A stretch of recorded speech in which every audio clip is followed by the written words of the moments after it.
I like that music in the intro. I don't you? I don't know. I thought it was a good track anyway. Hello and welcome to another chunk of the top 100. We are almost there. 3 videos, guys. 3 more to go, plus the aftermath where I will take in people's requests as to where things went and missed off the list. But for now, we're looking at my 30 to 21 today. We're in the top third-ish of the list, and it's hot. It's very hot out there. This is like a heat wave in the UK at the moment, and I have to have the windows shut, doors shut, and basically, yeah, if I melt before the end of this video, you'll know why. But hopefully I'll still be able to talk about 10 great games until that point. Looking at the list already, and I can see we've got a high riser, we've got a fairly high drop, but we have no new entries. Every single one on this list has already been on the list before. And looking at the style of games, we have a mix of semi-party / semi-party games, but also quite a few Euros. In fact, I don't think there's a single... Nope, I would say there isn't a single Amerifrash game unless you're going to class party games as Amerifrash. But yeah, this is pretty Euro and party heavy. So without further ado, let's get started.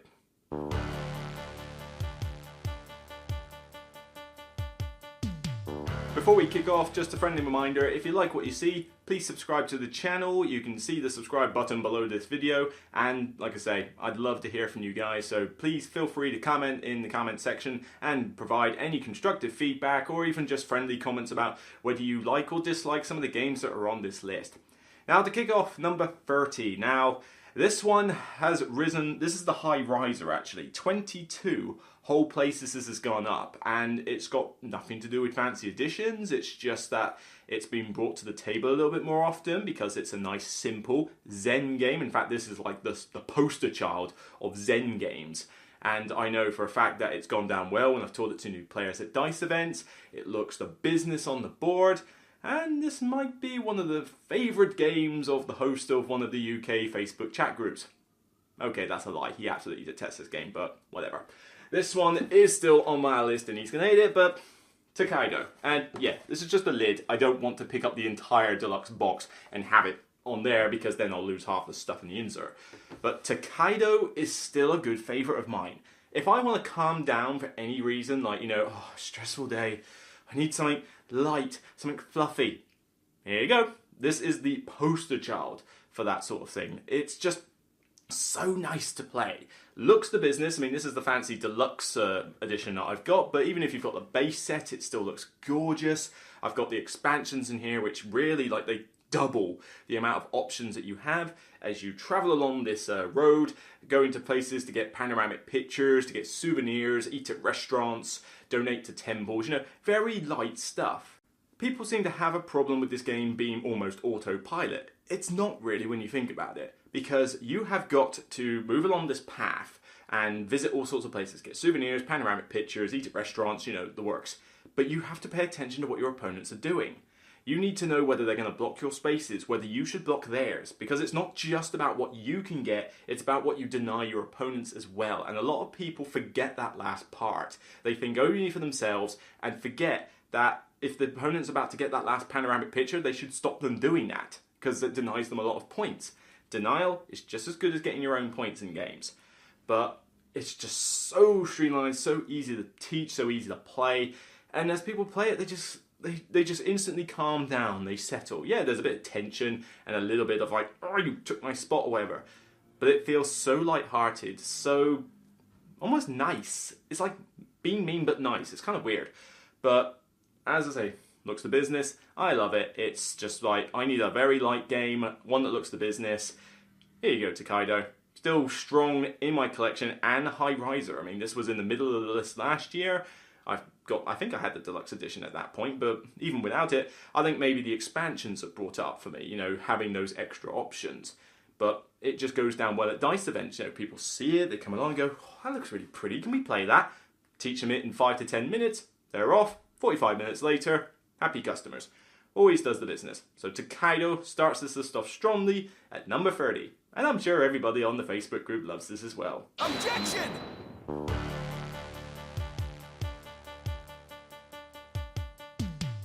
I am sweltering already. I say, I don't know if I'll make it to the end of this list, but my number 29 has gone up 9 places. It's remaining fairly steady, but it's been going up in my estimations, and this has the potential, I think, to be my favourite deck builder out of all the games I own. I'm just looking on ahead now, and no, there is one, two. Yeah, two. Yeah, I would actually say this is my third favourite deck builder, and rightly so. This one, Valley of the Kings, still remains a solid favourite of mine, and there's 2 main reasons for it. Actually 3. One, it's really portable. This has all the expansions in it. There's 3 sets now. They're all standalone, but I've got the base set, Afterlife, and this one, Last Rites. I don't sleeve the cards because it's a cheap enough game, I don't need to worry, and they're pretty sturdy cards as well, actually, so they're not really going down the pan a lot. But they all fit in one box, so I've got a nice cool game in one little portable box. Secondly, I like the speed of the game. Now, I don't play this with 4 players. That's a little bit much. 2 or 3 players, though, this zips along at a nice pace and has a proper deck buildy feel. I mean, this is a true deck builder. None of all that rubbish these days where it's like, oh, here's my giant euro, oh, and here's a bit of, oh, hang on, let me just pencil in this little deck building element on top. No, this is true to its heart as a deck builder. And, you know, you've got multi-use cards, so I like the idea of having, like, oh, I could use this for the money, but I could use it for its special ability as well. You know, what do I do? What do I do? Lots of choices to make. The third thing, though, and this is something I mentioned earlier, I think, in a different list, and it's the tomb mechanic. I like it where you have to score, like, in a unique way, rather than just like, oh, just tally up your points. Well, here you're collecting sets of various artifacts to go in your tomb, and yeah, they're scored in sets, so it's like, you know, 7 sevens are 49, 6 sixes are 36, that kind of scoring. But you only score what you put in your tomb, and that's a separate action to do that. So when it's in your deck, it's not worth anything, it's not worth diddly squat. So you have to take the time to put the cards in your tomb, but when do you decide to do that? Do you do it early to get them in your tomb? Or do you wait and use the abilities of the cards over and over again for their powerful effects, but then run the risk that they won't get in your tomb quick enough because that deck running out is a timer and your opponent might decide to gun-ho through the pyramid as it crumbles away so that you basically like, he's rushing it, I can't get them in my deck fast enough. And then you lose out on points. So many cool choices to make.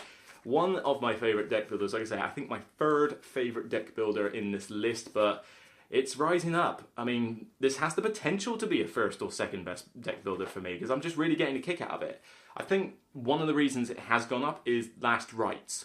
If you're going to figure out which set to get, then I recommend start off with Last Rites because, well, it has a solo mode in it, just like Afterlife did, but the starter cards in this, the first 2 sets have the same starter cards, and they're okay. They're not perfect, but they have some useful abilities.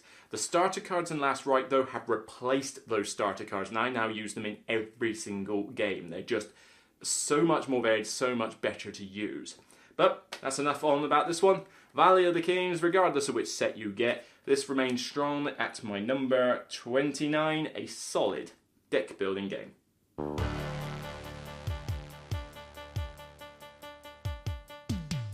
My number 28 is the big drop for this list, 22 places down, which means this was in my top 10 last year. And mainly just because it hasn't hit the table much in recent months. And I suppose the only trouble I'm having with it is that teaching it to new players has proved quite difficult because some people do struggle to get a hang of all the cards that come out and what they should do. There is an expansion coming out though, which I have kickstarted, so I look forward to receiving that. I might elevate it further up the list next year.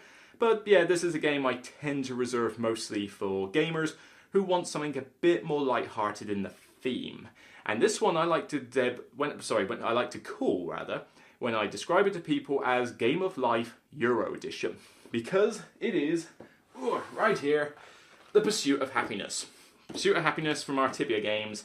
This one, I think this designer is it the same designer? Yeah, with Vangelis Bagiatarkis, yeah, I know I can't pronounce the name, but you know, he's been really going it for me as a good designer. And this game is, like I said, Game of Life Euro Edition. You essentially live your life out from teenage to death, trying to get the most long-term happiness points, i.e. live the best life. And you can do it however you like. It's a sandbox style game, so whether you want to undertake lots of little mini projects and learn skills, do you want to have the best paid job, do you want to have a girlfriend, do you want to have a family, do you want to have 2 girlfriends on the go, shame on you, and do you want to go and hoard a ton of items, like have a massive board game collection, do you want to go out on lots of activities and sporting events, or do you just want to have a massive house with a giant garden and a huge lawnmower? I don't know. There's loads that you can decide to do with regards to how you want to live your life, and you'll get points for it. So there's a slight point salad aspect for it, but you have to manage the free resources of influence and creativity and knowledge in order to undertake the various tasks. And if you fail to keep up with the upkeep of everything, then it makes you unhappy. And over time, as you level up in age, you'll be able to unlock more stuff you can do, but then eventually you'll get to old age, your body will stress out, you'll have less actions to do, so it kind of like goes in a bit of a weird curve in terms of how many actions you get, and it's a bit of a steamroll effect. So the game starts off at a slow pace and then, goes off as soon as you get to old age. Causes such a barrel of laughs though with people I know. I mean, there's 1 or 2 people I know in my local group who adore this game when I bring it out, because so much so I think they bought the first edition off me when I got the second edition, because it just creates so much laughter as to what the stories you come up with.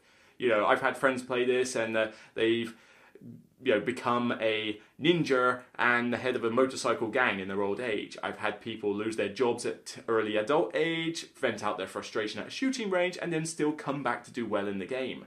It's the stories you create are what makes the theme of this so strong.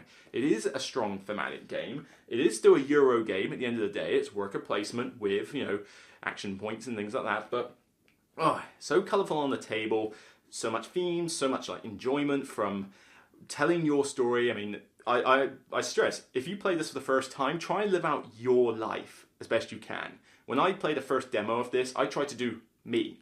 Everything that I've done in the past, events, style, nerdish, nerd geek type thing, and see what happened, and it was quite scary how very true to my life I ended up making it, but this is a great one. Not the best one to teach as a gateway game. That's probably one reason why it's fallen a little bit, but for gamers, this is relatively easy to pick up. There's nothing majorly new in the mechanics. All the artwork's cool. It's very light-hearted Euro, even though there is a fair amount to think about. So it's like a light theme, but a mid-weight Euro. It's not heavy, but I wouldn't call it light either. There's plenty to think about. So, number 28, Pursuit of Happiness. Not starring Will Smith.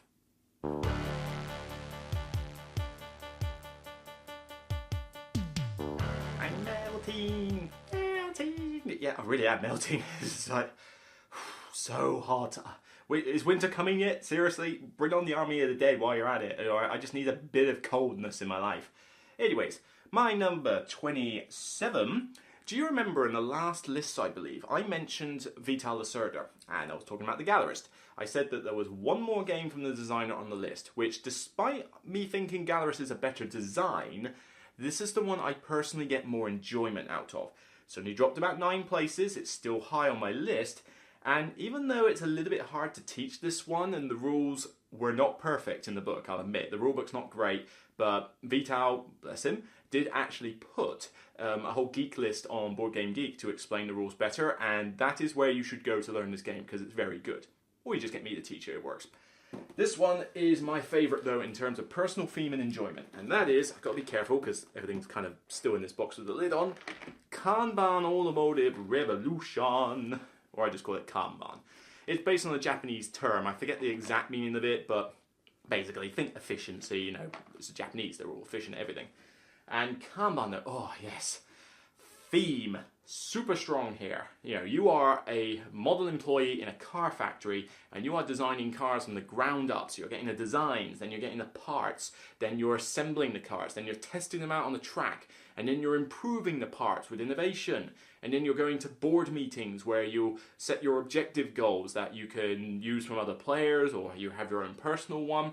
And all the while, you've got your nosy boss, Sandra, who is either in a good mood or a bad mood, depending on whether you want the friendly, easy game or the harder, more tougher game. I always play with the mean Sandra because easy mode, I don't know, there's a bit of point inflation in it, and besides, me and Sandra, you can mitigate it. It's not like super punishing. Otherwise I wouldn't like it, you know, me with games. But you have her snooping around. She'll come round and assess your department, and if you haven't met the criteria, mark you down, lose some points. Oh, it's a busy board. I'm not going to lie. It's a busy board, and the rules are not the easiest to learn from the rulebook. It is a slight problem. That's why I think the Gallerist is a slightly better design, because I think you can learn that one a lot easier and it's less cluttered. But there's something about that Car Factory theme. When I play this game, I feel like I am that employee. I am that employee trying to measure up to your boss, and we can all relate to this. We've all had a job somewhere. We must have had a job somewhere where you either didn't like your boss, or you were dodging the boss's assessments, you know, like your appraisal, and just trying to get your job done to the best of your ability whilst, trying not to get fired. Meet your targets. We can all relate to it. And I think that's why the theme resonates strongly with me, and a lot of other people too. Can go quite long, so you've got to be careful when you put this up to the player count of, I believe, 4 plus, 2 to 4. Great as a 2-player game, wonderful as a 2-player game. Works best as a 3-player game, I know, broken record, ha ha ha. 4-player, still pretty good. Oh, ice cream van, whew, could do with that in a minute. But, yeah, and ignoring that. But yeah, Carman is still a solid Euro. Really do enjoy this one a lot. This is my favourite of his designs, and I really want to get to the table out a little bit more. Maybe I might take it to the Southampton gaming thing I'm at today. I don't know. They want to play Viticulture, so maybe I'll leave this one for another time. But yeah, still love it. Still want to play it as often as I can. I don't always win it. You know, there are times I get absolutely creamed. But I just enjoy every second of this wonderfully thematic Euro. And the only reason it isn't higher on the list is just because it is a bit of a bugbear to teach it and requires a fairly low player count to make sure it doesn't drag too long. But still love it. My favourite of Vital Lacerda's designs. Will Lisboa rise above all the ones I've mentioned before? We'll have to see. I'm looking forward to trying it, but it's not a theme that I'm instantly gravitating towards. But then again, I wasn't gravitating towards the Gallerist Art Gallery theme either, and look how high that made the list, so we'll see. I'm looking forward to Lisboa though, and the reprint of CO2, because I really want to try that. So for now, Carman sits comfortably at number 27.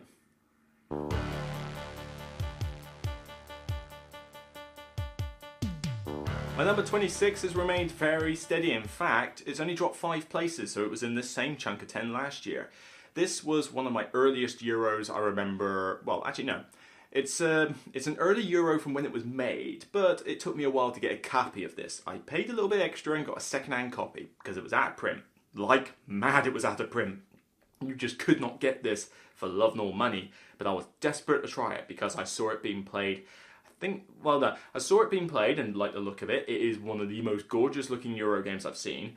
And the Dice Tower kept going on and on about it. All their early top 10 lists said that this is like my number 1 from this year. This is like one of my best worker placement games. And so I had to try it.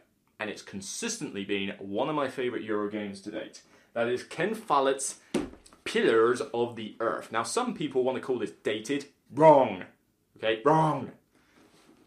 Wrong. Right, say Pillars of the Earth is still a great game. It's a simple one to teach. I can teach this to anybody.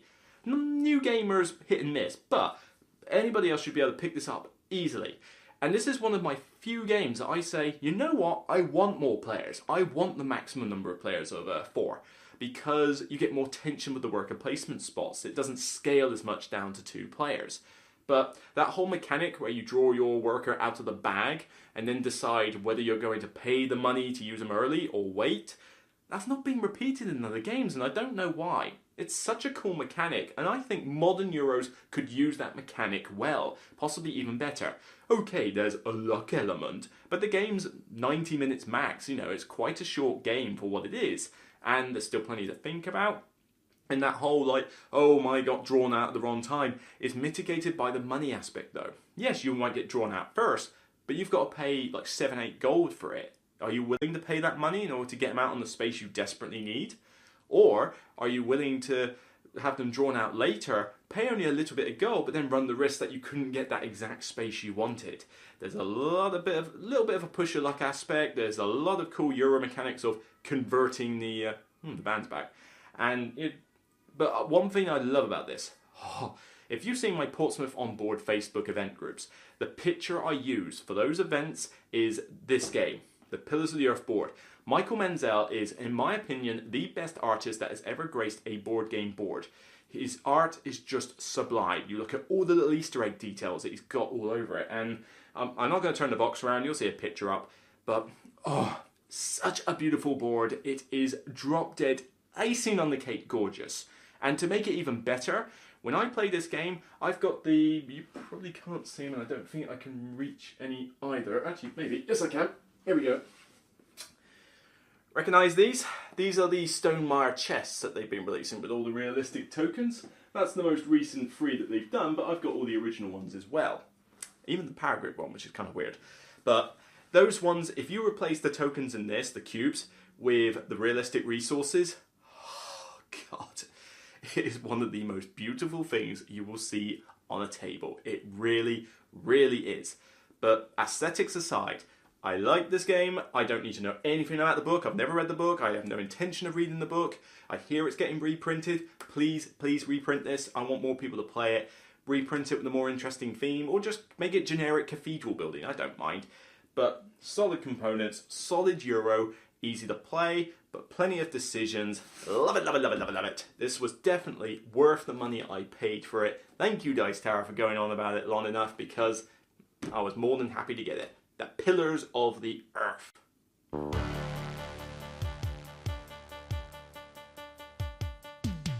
My number 25 has jumped 11 places. Yes, it's been going up in my estimations, and like I say, it's still relatively steady in the top half of the list. But I'm bringing it out a lot more lately, I must admit. I think I've played it at least 2 or 3 times in the last couple of weeks, because it does up to 7 players. It takes a mechanic from an old party game that was on this top 100 actually, and mixes it with a deduction game. It came out by Portal a while back in a Polish version. I only tried that once, but personally I prefer this Asmodee version, and that is Mysterium. Mysterium. Oop, other way around. There we go. This one takes the card mechanic from Dixit, combines it with Cluedo, and gives you a solid, not party game, but, you know, decent cooperative experience. The ghost is passing Dixit cards to all the players to try and figure out who their suspects are. So, person, location, weapon. The expansion added another set of cards, and now I've got good variety in here. It's certainly a fun one, and there's a mentality with this that the ghost will blame the psychic detectives, and the psychic detectives will blame the ghost. Because, like, actually I'm not going to mention it, I don't want to spoil, but, you know, you cannot speak as the ghost. So you're giving these cards out thinking, you know, I reckon they'll get this, or I reckon they'll get this. And then you hear them talk about all the stuff that you don't want them to talk about. And you can just sit there going, you know, and you can't speak, but you can't give them hints either. And I love it especially when I hear one person who I give the card to say, oh yeah, he's probably getting me to focus on the fact that all 3 of these cards are the same-ish colour. And I'm like in my head going, good. You will do well. I have faith in you, my student. And then one Burke from the other side of the table goes, well, hang on, there is this and this here. Maybe he's referring to that. And all I can do in my head is go, shut up, Bart. It's like, it's such a pain. So good tension to be the ghost. And I love being the ghost. There are some people, like with Spyfall and that, who don't want to be the spy or don't want to be the ghost, etc. I love being that character. I want that tension because it's just, gets me so engaged. But I like playing this from a deduction element as well, because I'm trying to get into the head of the ghost thinking, what on earth are these Dixit cards meant to mean? What are they meant to mean? I do recommend, though, that you should only play this on medium difficulty or harder. Easy is too much of a cakewalk. It's like, yeah, you cannot fail on easy mode. Medium, however, I'm also succeeding a lot. Now, I don't use the hourglass timer in here because I think that just adds too much unwanted tension from players, especially when I'm teaching it to new ones. They don't want that added stress. So maybe that's one of the reasons, but I don't think it's a massive deal. But I do sometimes throw in the timer when people already know what they're doing with this on medium difficulty. I prefer to play this on hard, and God blimey, he's relentless, isn't he?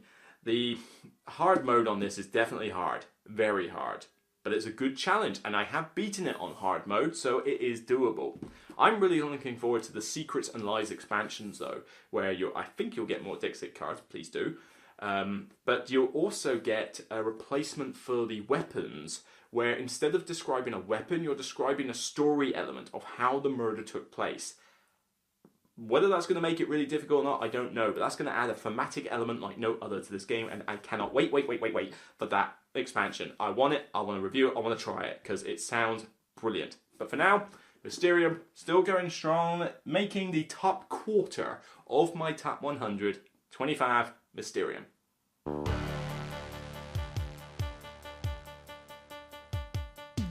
My number 24 is a straight up party game. Yes, it might even be the highest party game on this list. Depends how you define the game that comes after this. We'll leave that for your decision. But in my opinion, no other definition could be applied to this game. It is a straight up party game. And it's only dropped 10 places because it's difficult to get it to the table at the moment, just because people like to shun party games.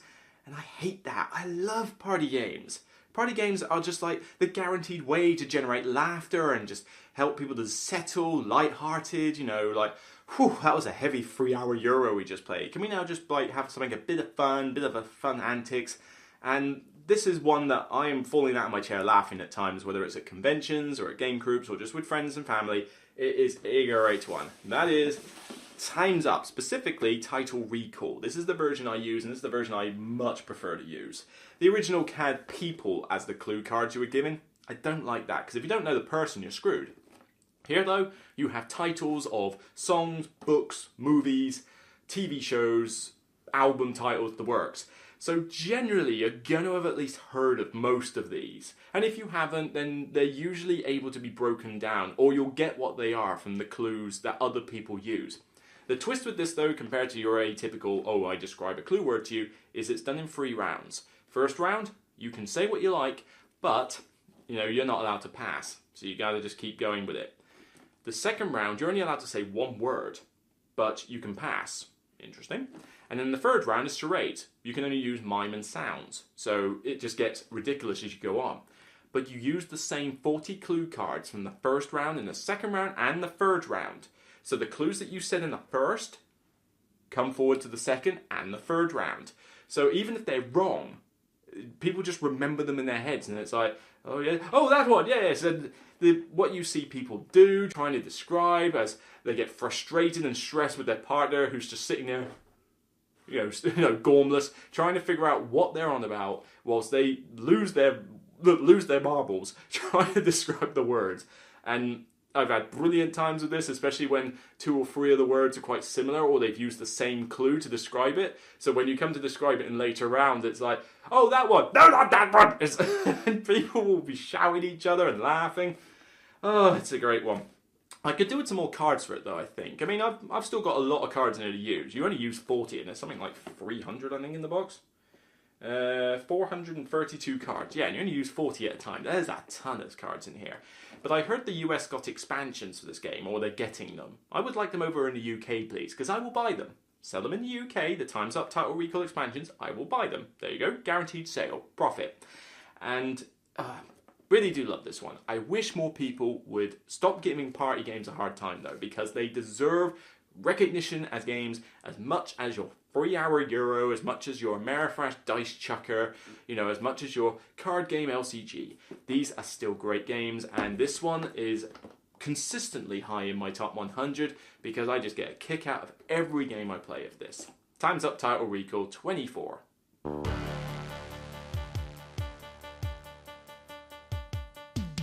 Okay, almost there, guys, and then I can actually take a cold shower because this is...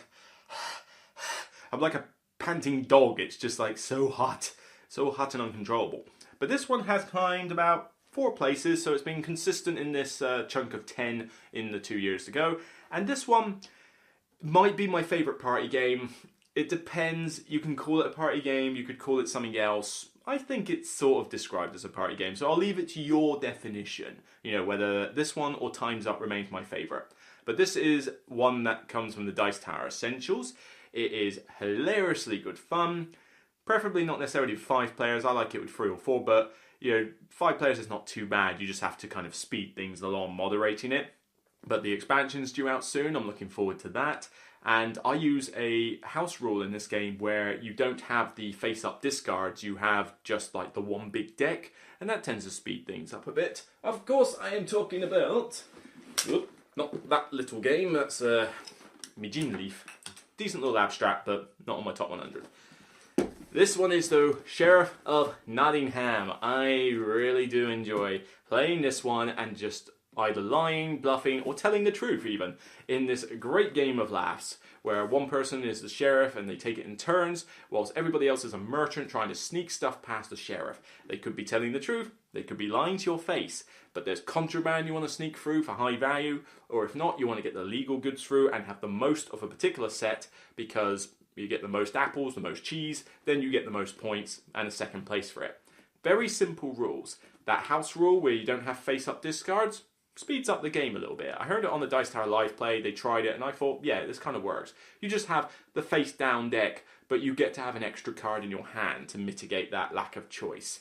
So, because in the end, you want to have more reasons to lie in this game.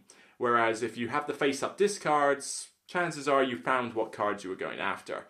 It is a solid barrel of laughs, though. I have fallen out of my chair laughing with this one so many times, and I love it when people get into the roleplay theme of this. When people are doing FBI sheriffs and really stubborn sheriffs and easily coerced sheriffs.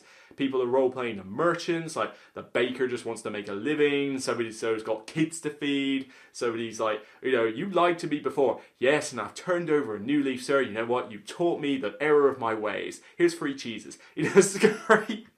So much fun comes out of this. So many laughs. And it's easy to get to the table because it doesn't take too long.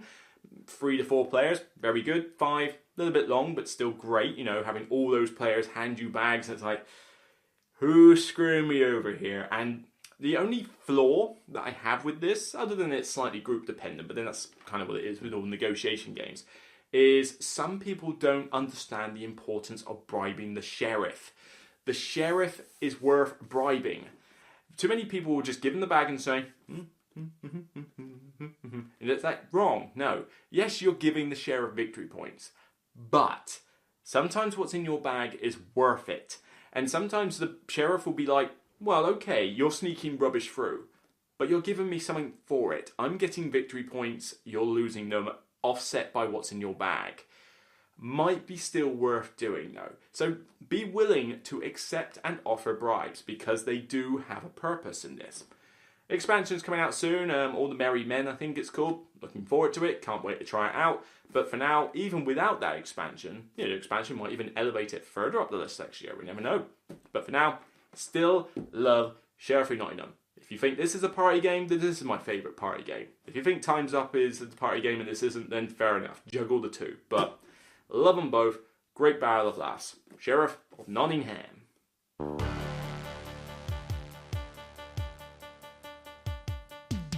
And number 22, it's only dropped 5 places, so it's still a good contender. I think most of the ones in this list have actually dropped or risen only a few places.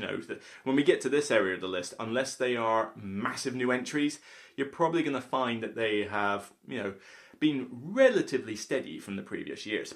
This one though, I played at HandyCon recently, I taught 3 new players, they all enjoyed it, we had tight scores. It's been on view in this video for every single video I've done. You have seen this game as a potential.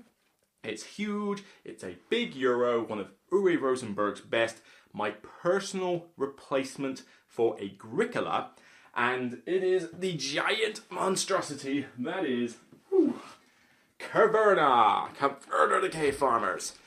This is what killed Agricola for me. Now, Agricola's okay, but I don't like the punishing aspect, and I don't like the fact it restricts you into having a bit of everything. Otherwise you lose 1,000,000 points. This one, though, lets you do what you want. You know what? I just want nothing but sheep farming. I'm just going to herd 1,000,000 sheep. There's 1,000,000 points. I want to do nothing but harvest rubies and coal in my mines. There you go. Here's some points. I want to do nothing but farming wheat and vegetables. Here's some points. I want to do nothing but go out on adventures and find all sorts of stuff. Here's points. It's a bit of a point salad, yes, but it's sandbox style. I choose what I want to do. Granted, you've still got the worker placement aspect and you've still got to be efficient with your actions compared to everyone else. So it's slightly multiplayer solitaire-ish, but there is still that element of blocking each other's spaces and making certain that you can nab them before someone else does. But I just love the fact that I get to create whatever farm and cave I like, and there's so many paths to victory. You could do literally whatever you feel like with the stuff that's in here, and stand a decent chance. I taught 3 new people at HandyCon. We had 5 points between first and last place. Literally that was it. And all 4 of us did totally different things. Super adventurer, super farmer. I was obsessed with caves, you know, the rooms in the cave, and having a maximum family. Yes, I ended up with the full 6 dwarfs. And somebody else was a big miner. So lots of different stuff you can do, and you still end up with close scores. And the game doesn't feel like it's punching you in the face just because you missed out on one animal type or didn't have one vegetable in your farm at the end of the day. It just rewards you, gives you a way to play the game without feeling, you know, punished or restricted. And granted, difficult to teach to new players, particularly like new gamers in general. It's a bit of a beast, it's a heavy euro, but it's just, I don't know, it's such a good game. I do really like this one. Not my favourite Uwe Rosenberg design though. We're going to find that out in literally 2 seconds. But I still really enjoy this one. Now, I've got an insert in this, so it's nice and easy to organise. I do recommend you get an insert for this the second you buy this game, because trying to put everything in bags is just way too much hassle for setup and takedown. Whereas now, I can just go plonk, plonk. In fact, actually, let me just, why not? You came here for a reason. So, let's get that box off. All these rules and reference sheets. Here we go. And you see that? Oh God, I don't want all. I don't want to fall out as I tip it, but yeah. One of, I believe, Broken Token's inserts. Definitely worth your time to get this. It holds everything nicely. I've even pimped it out with some extra tokens so that you can have them all over the board. One thing that I have done though, and I do recommend, is the 6 and 7 player board and pieces are currently in my spare box. I've taken them out of here because I will not play this with 6 or 7 players. It's just too long, too much downtime. 5 is the top, and even then with 5, I want at least half the table to know what they're doing. You know, if everybody knows what they're doing, a 5-player game is actually relatively quick, but 6 or 7, never doing that. So they are in my spare box, frees up room in here, and like I say, what's the point of handing on to components if you're never going to use them? So Caverna, still going strong. Even though it's dropped one of the 10 spot places, you know, like from the 20, was it the 20 to 11 to the 30 to 21, still love it. Still one of my favourite Euros. Caverna, the Cave Fathers.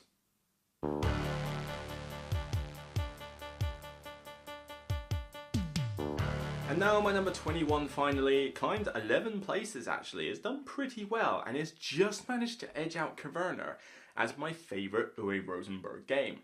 And I do literally mean edge. If I was to compare the two, the closeness of these two games is so minuscule. I could literally take or leave either of them. But this one is pretty much a solo game for me. I mean, I will occasionally play it with 2 players, but I don't seek it out as a 2-player game. I like it as a solo one, you know, just to do what I like, create what I like, and see what happens. But it works good as a 2-player game as well, so I do like that aspect. It's just, like I say, it's a long game and it's a bit of a beast to teach because you've got a lot of moving parts. But this one just edges out my favourite Uwe Rosenberg design, Fields of Arle. Fields of Arle is a sandbox in a box. It really is kind of ridiculous. If you thought Caverna had a lot of moving parts, this one just whoa. Because in this one, you are getting goods, you are farming, you are raising animals, you are clearing peat bogs, you know, because you're basically like on a sort of like coastland. I forget the entire history of it. It's based on an actual part of Uwe Rosenberg's history, which is quite interesting actually. You have a read of the rulebook. And you're clearing bogs, you are putting up fences and that, you are shipping stuff to other local villages for resources and points. You are building vehicles to transport stuff around. You're converting leather to hides to leather and clothes. You're converting clay to bricks. You're building buildings. You're leveling up your tools. Oh my God, this thing has so much in it that you can do. It is such a sandbox experience. But it's not just that. I mean, I love the fact that it's solo and I can play it as a sandbox experience. This has probably got the most plays, actually, for a Euro game, solo for me, because it's long. It takes a while to get to the table, although, again, basically wooden this time. Their insert for this. Great, get it. If you have this game, buy that insert. I know it's a luxury item, all these inserts, but I gotta admit, every time I buy an insert for my games, they are worth every penny. They're expensive, yes. Sometimes they cost as much as the game, yes. I totally with you if you think they're too expensive. But if you can afford it, they're worth it. They really are. But Fields of Arle. This one, the best thing I like about this is those tools I mentioned. Your workers, depending whether it's summer or winter, go on the left or right hand side of this track where all these different actions are. And a lot of them are based on tools. So you could be fishing, you could be chopping trees down, you could be clearing bogs, that sort of thing. And how well the action performs for you depends on the level of the tool. And there's a separate action where you can work on leveling up the tool.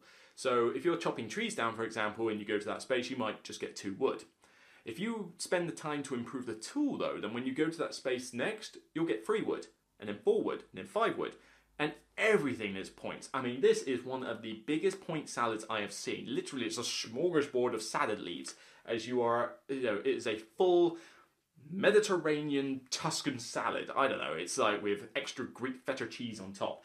Everything gets you points in this. And I've seen evidence of games where people have won by a point or even half a point. You can get some close games with this, but even if you lose the game, you just have a barrel of laughs and a great amount of fun creating your farm, your village, your buildings. Everything is yours, and it will just let you do it.